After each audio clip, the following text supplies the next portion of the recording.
जय हिंद दोस्तों। आज मैं आप लोगों को भारतीय हस्तशिल्प का पतन बताने वाली हूँ कि भारतीय हस्तशिल्प का पतन कैसे हो गया, भारतीय हथकरघाओं का कैसे पतन हो गया, इस चीज़ को आज मैं बताने वाली हूँ। चलिए हम लोग स्टार्ट करते हैं। हमारा क्वेश्चन क्या है, भारतीय हस्तशिल्प के पतन के कारणों एवं इसके प्रभावों का वर्णन करें। हमारा क्वेश्चन क्या है कि भारतीय हस्तशिल्प के पतन और कारणों और इसके प्रभाव, कारण और प्रभाव दोनों का वर्णन करना है। ठीक है, इसका क्वेश्चन इस तरह से भी आ सकता है कि भारतीय कुटीर उद्योगों के पतन के कारणों एवं इसके प्रभावों का वर्णन करें। ठीक है, हमारा क्वेश्चन ये है। अब हम आंसर देखते हैं कि हमारा आंसर क्या हो जाएगा।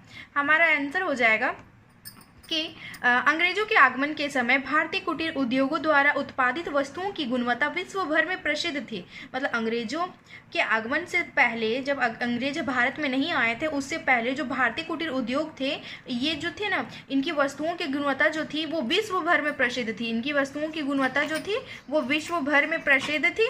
ठीक, बुनना प्राचीन काल से ही घरेलू व्यवसाय था। मतलब कपड़ा, मतलब भारत में सूत काटना और बुनना, जो भारत में सूत काटना, सूत को काटना और बुनना, ये क्या था कि प्राचीन काल से ही घरेलू व्यवसाय था। ठीक है, भारत अपने सुंदर और महीन सूती कपड़ों के लिए संपूर्ण विश्व में प्रसिद्ध था। मतलब भारत क्या था कि ये ना अपने सुंदर और महीन कामों के लिए ना पूरे विश्व भर में प्रसिद्ध था। ढाका के मलमल के कपड़े और पूरे विश्व में मंगवाए जाते थे। जो ढाका के मलमल के कपड़े होते थे वो पूरे विश्व में मंगवाए जाते थे। ठीक है, ढाका के जो मलमल के कपड़े, ढाका के मलमल के कपड़े बहुत प्रसिद्ध थे। ठीक है, ये ना पूरे विश्व में मंगवाए जाते थे। ठीक है, और फिर उसके बाद क्या होता है मुगल काल में, थोड़ा देखते हैं इंट्रो में ही कि मुगल काल में क्या हो जाता है कि मुगल काल में कालीन एवं साल उद्योग, काष्ठ उद्योग,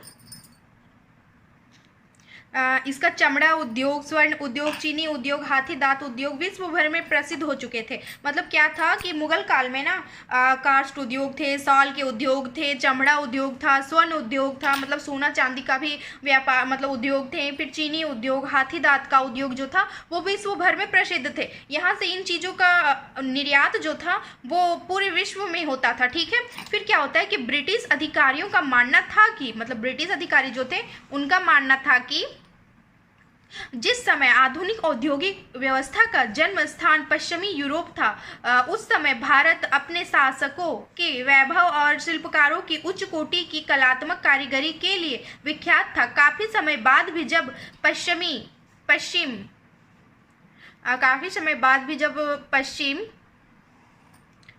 पश्चिम के साहसी सौदागर पहली बार भारत पहुंचे, तब भी भारत देश का औद्योगिक विकास जो था, मतलब जब पहले औद्योगिक विकास किसी भी कीमत पर विकसित यूरोप के देशों से कम नहीं था। मतलब क्या है कि जब ब्रिटिश अधिकारियों का यह मानना था ना कि जब अंग्रेज लोग या यूरोपीय व्यापारी जब भारत पहुंचे थे और यूरोप में क्या था कि औद्योगिक क्रांति आ चुकी थी, तो वहाँ पे ज़्यादा चीज़ें डेवलप हो चुकी थी। ठीक है, लेकिन ये क्या बोल रहे हैं कि लेकिन हम जब भारत पहुंचे थे ना, तब भारत की जो उद्योग थे, उद्योग धंधे थे, वो किसी भी तरह से ना यूरोपियों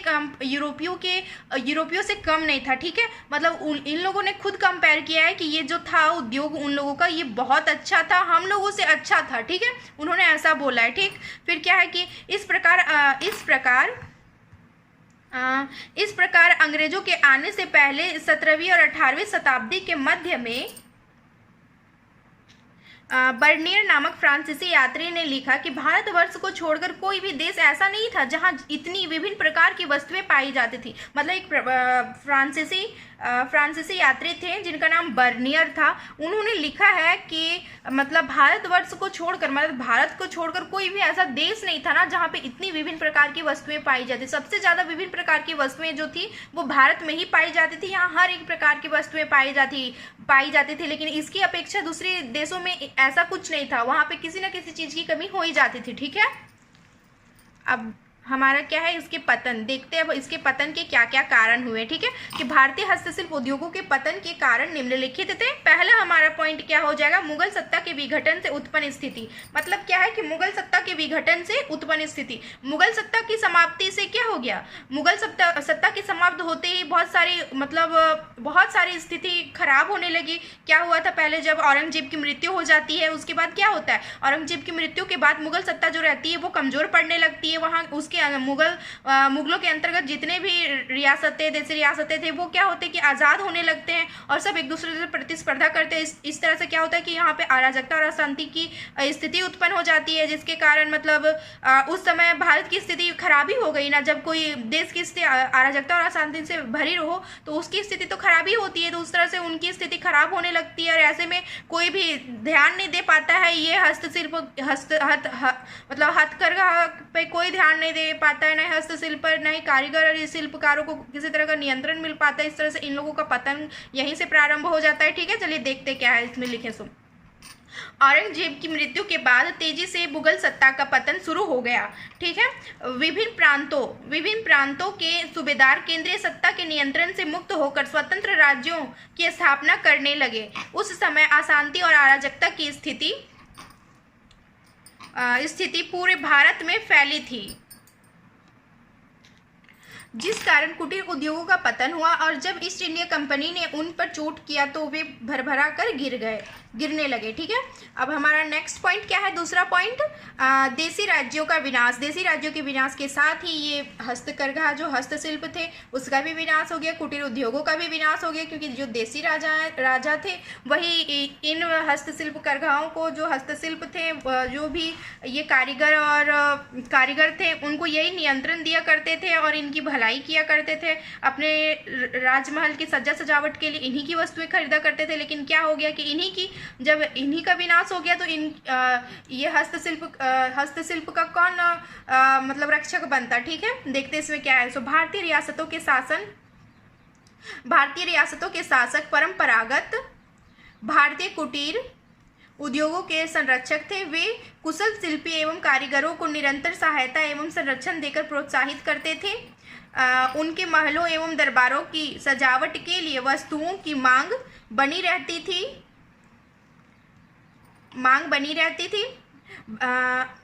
भारत में ब्रिटिश सत्ता की स्थापना के बाद देसी राज्यों का अंत होने लगा और कंपनी की शासन व्यवस्था समाप्ति होने लगी। देसी राज्यों की समाप्ति से भारतीय नगरीय परंपरागत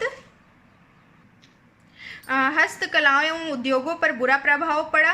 राज्यों के समाप्त हो जाने से हस्तकला सामग्री की मांग घट गई, जिससे वस्तुओं का उत्पादन कम हो गया तथा बड़ी संख्या में शिल्पी बेरोजगार हो गए। अब हमारा दूसरा पॉइंट क्या है अब हमारा तीसरा पॉइंट क्या है, ईस्ट इंडिया कंपनी की दमनकारी नीतियाँ। ठीक है, देखते हैं इसकी ईस्ट इंडिया कंपनी की दमनकारी नीतियाँ क्या थी। ठीक, चलिए स्टार्ट करते हैं। ईस्ट इंडिया कंपनी की दमनकारी नीतियाँ। अंग्रेजों ने भारत से आयात निर्यात के व्यापार में अपना पक्ष मजबूत रखने के लिए कम मूल्य पर अधिक से अधिक माल खरीदने और इस कार्य में सैनिक बल का प्रयोग करने की नीति बनाई। मतलब क्या किया अंग्रेजों ने आयात और निर्यात के व्यापार में ना अपना पक्ष मजबूत रखने के लिए, मतलब आयात और वस्तुओं का आयात और निर्यात जो होता था उस पर अपना पक्ष मजबूत रखने के लिए ना उन्होंने अधिक से अधिक मतलब माल खरीदने और इस कार्य में सैनिक बल का प्रयोग करने की नीति अपनाई। कंपनी के अधिकारी तथा उनके प्रतिनिधि भारतीय जुलाहों को एक निश्चित समय में निश्चित प्रकार का कपड़ा तैयार करने के लिए विवश करते थे और फिर अपनी इच्छा अनुसार काफी कम मूल्य चुकाते थे। आनाकानी करने वाले जुलाहों के अंगूठे काट दिए जाते थे। इस कारण वस्त्र उद्योग में लगे हुए हजारों परिवार बंगाल छोड़कर भाग गए। अब हमारा चौथा पॉइंट क्या है, देखते हैं हम। चौथा पॉइंट हमारा है इंग्लैंड के अन्य व्यापारियों का भारत में प्रवेश। 19वीं शताब्दी के प्रारंभ में इंग्लैंड का जो युवा वर्ग भारत में मची लूट में अपनी हिस्सेदारी प्राप्त करने के लिए मचल उठा। इसलिए 1813 ईस्वी के चार्टर एक्ट द्वारा भारत में ईस्ट इंडिया कंपनी का व्यापारिक एकाधिकार को इसने समाप्त करके निजी व्यापारी को भारत में व्यापार करने की छूट दे दी। इससे इंग्लैंड के बहुत से व्यापारिक संस्थान अपना माल लेकर भारत आ गए। इनके आने से आर्थिक शोषण का नया दौर भारत में प्रारंभ हुआ। 1813 ईस्वी के पूर्व भारत का महत्व लूटपाट तथा कर एवं नजराने प्राप्त करने नजराने प्राप्त करने के साधन के रूप में था। जबकि 1813 ईस्वी के बाद भारत का महत्व इस दृष्टि से हो गया कि इंग्लैंड की मशीनों द्वारा तैयार किया गया माल भारत में किस प्रकार खपाया जाए और इंग्लैंड के मशीनों के लिए कच्चा माल भारत से इंग्लैंड किस तरह लाया जाए। मतलब क्या है कि जो इंग्लैंड थी उनकी दमनकारी नीतियां क्या थी कि उन्होंने क्या किया ना कि पहले तो इन लोगों ने क्या किया, अंग्रेजों ने, कि पहले इन्होंने ये जो 1813 ईस्वी में जो चार्टर एक्ट आया था उसमें क्या था कि एकाधिकार जो प्राप्त था अंग्रेजों को, उस व्यापारिक सुविधा को उन्होंने समाप्त कर दिया, उस व्यापारिक एकाधिकार को उन्होंने समाप्त करके निजी कर दिया, जिससे इंग्लैंड की जितनी भी व्यापारिक कंपनियां थी वो भारत में आके अपना व्यापार कर सकती थी, अपने कच्चे माल के लिए यहाँ से वस्तुएं लेके जा सकते थे और अपना जो भी माल वो तैयार कर रहे थे उसके लिए वो उनको एक बाजार भी मिल गया भारत, और वो अपने चीज़ों को ना भारत में अच्छे से बेच सकते थे। तो बोला जाए तो अच्छे तरीके से कि 1800 से 1850 ही का ये काल था जब सबसे ज़्यादा भारत में ये जो हस्तकला था या कुटीर उद्योग था इन लोगों का विनाश हुआ था। ठीक है, अब हम आगे देखते हैं। हमारा 5वां पॉइंट क्या हो जाएगा, भारतीय माल पर अत्यधिक शुल्क। इंग्लैंड में मशीनों से सूती कपड़ा बनने पर भी वह भारतीय कपड़े की तुलना में महंगा था। मतलब इंग्लैंड में अगर सूती कपड़ा बन भी रहा था ना तो भारतीय कपड़ों की अपेक्षा ने वो महंगा ही होता था। इंग्लैंड में तो सूती कपड़े तैयार हो रहे थे लेकिन भारतीय कपड़े की अपेक्षा वो महंगे थे। ठीक, इसलिए ब्रिटिश सरकार ने एक और तो भारतीय माल के आयात पर इतना अधिक शुल्क लगा दिया कि उसका आयात ही ना हो सके, और दूसरी ओर अपने माल पर किसी तरह का शुल्क चुकाए बिना भारत पर अपना माल लाद दिया। मतलब उसने क्या किया कि ब्रिटिश मतलब जो इसकी इंग्लैंड में जो सूती वस्त्र तैयार होते थे वो इतने महंगे, भारतीय कपड़ों की अपेक्षा बहुत महंगे होते थे, तो इसने ब्रिटिशों ने क्या किया कि इन्होंने ना मतलब भारतीय माल, जब भी भारतीय माल अगर इंग्लैंड में घुस रहे तो उस पर ना उन्होंने बहुत ज़्यादा कर लगा दिया। ठीक है, कि जो भी भारतीय माल है वो इंग्लैंड में घुस ही ना सके, इसके लिए उन्होंने बहुत ज़्यादा कर लगा दिया। इससे क्या हुआ कि भारतीय माल इंग्लैंड में प्रवेश ही ना कर पा रहे थे। फिर उससे उन्होंने क्या किया कि उसका आयात ही ना हो सके, और फिर दूसरी ओर अपने माल पर किसी तरह का शुल्क चुकाए बिना भारत पर आना मतलब अपना माल लाद दिया। और फिर उन्होंने क्या किया कि अपना माल ना, जैसे कि जो भी ब्रिटेन में कपड़े तैयार हो रहे थे उस चीज़ को ना बिना किसी तरह का टैक्स दिए वो ना आराम से भारत में इंटर कर सकते थे और भारत के बाज़ारों में अपने सामानों को आराम से बेच सकते थे। उसमें उन लोगों को किसी तरह का कोई कर, कोई टैक्स ही नहीं देना था। ठीक है, इससे क्या हुआ कि मतलब अगर भारत की वस्तुओं पर अधिक से अधिक कर लग रहा है तो वो क्या भारत की वस्तुएं तो महंगी हो ही जाएगी ना। अगर वो कोई भी व्यापारी अधिक से अधिक कर चुका रहा है, टैक्स दे रहा है, तो वो अपनी वस्तुओं को तो महंगा करेगा ही करेगा। तो फिर जो भारतीय वस्तुएं थी वो महंगी होने लगी और जो ब्रिटेन की वस्तुएं थी वो सस्ती होने लगी। तो मार्केट ये नहीं देखता है कि मतलब ये मतलब भारतीय है, मतलब नेशनलिज्म को नहीं देखता है, वो क्या देखता है कि चीज़ें सस्ती क्या है। ठीक है, तो इस तरह से क्या हुआ कि जो भी भारतीय हस्तकला जो थी वो समाप्त होने लगी। ठीक है, और फिर हमारा दूसरा 6ठा पॉइंट क्या है कि पाश्चात्य सभ्यता का प्रभाव। पाश्चात्य सभ्यता का प्रभाव हस्तशिल्प के विनाश में कैसे पड़ा, इसके पतन के कारण कैसे बना, चलिए देखते हैं। ठीक है, ये भारत के कुटीर उद्योगों के पतन में पाश्चात्य सभ्यता का शिक्षा ने भी महत्वपूर्ण भूमिका निभाई। पश्चिमी शिक्षा प्राप्त कर सरकारी नौकरियों में लगे भारतीय विदेशी वस्तुओं के प्रति आकर्षित हुए। घरों में सजावट के लिए स्वदेशी कलात्मक वस्तुओं के स्थान पर पश्चिमी सामग्री का उपयोग होने लगा। विदेशी वस्तुओं का मांग उपयोग समाज में गौरव और प्रतिष्ठा का प्रतीक बन गया। शासक सामंत सरकारी कर्मचारी नवयुवा वर्ग विदेशी वस्तुओं के उपयोग में एक दूसरे से होड़ करने लगे थे। ऐसी स्थिति में स्वदेशी वस्तुएं विशेषकर साज सज्जा की कलात्मक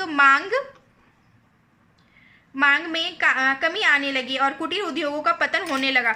मतलब क्या था कि पाश्चात्य शिक्षा का कैसे प्रभाव पड़ा कि पाश्चात्य शिक्षा प्राप्त कर जो भी लोग भारतीय लोग अंग्रेजों की सेवा में थे, जो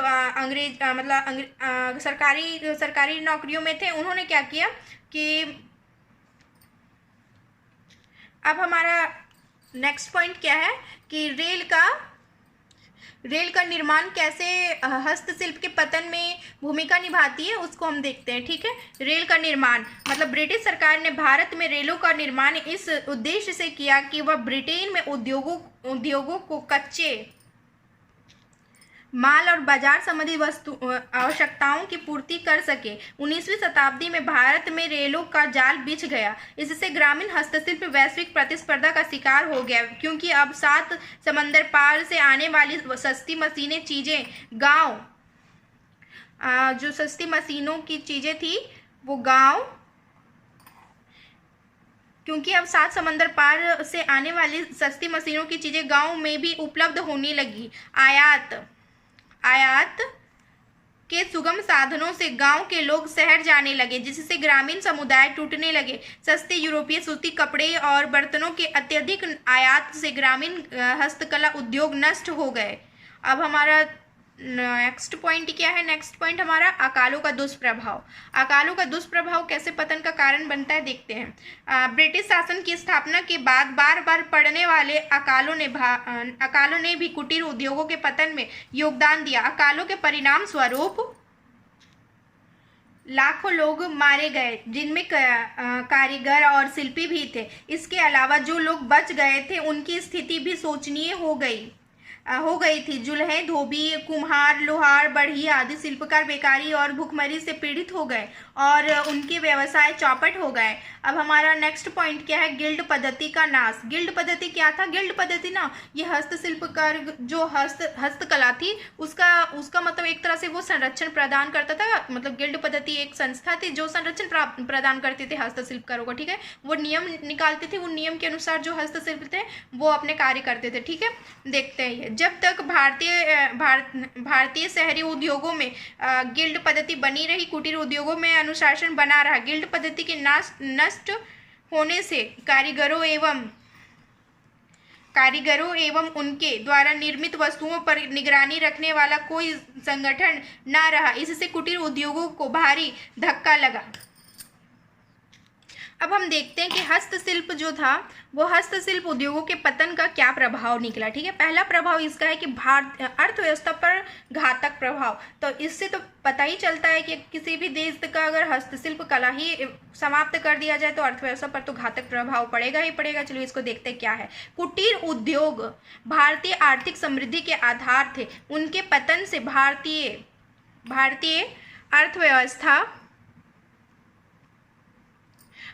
अर्थव्यवस्था लड़खड़ा गई और भारत की प्रगति एवं समृद्धि का मार्ग अवरुद्ध हो गया। मध्य युग में भारत की गणना समृद्ध देशों में की जाती थी, परंतु ब्रिटिश शासन की स्थापना के बाद भारत निर्धन देश बन गया। हमारा दूसरा पॉइंट इसमें हो जाएगा कि शिल्पियों की बेरोजगारी। रेशमी कपड़ा, ऊनी कपड़ा, लोहा, बर्तन, कागज व अन्य विविध प्रकार के हस्तशिल्प उद्योगों के बर्बाद हो जाने से बड़ी संख्या में हस्तशिल्पी बेरोजगार हो गए। उनमें से बहुतों ने शहरों से गांवों की ओर पलायन करके खेती करना आरंभ कर दिया।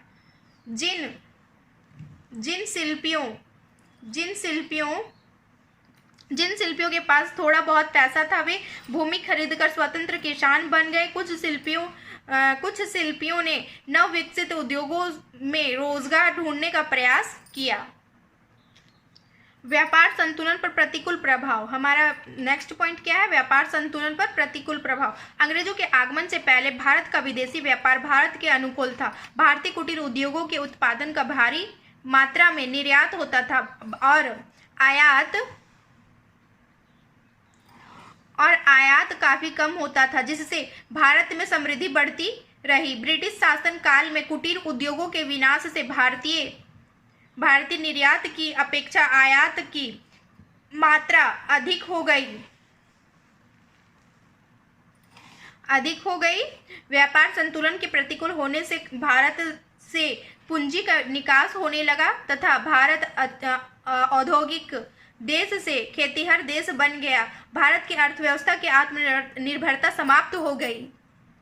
हमारा चौथा पॉइंट क्या है? खेती पर निर्भरता में वृद्धि। कुटीर उद्योगों के पतन के कारण बहुत से कारीगर और शिल्पी बेकार हो गए। उनमें से अधिकांश ने कृषि को जीविकोपार्जन का साधन बनाया। इस कारण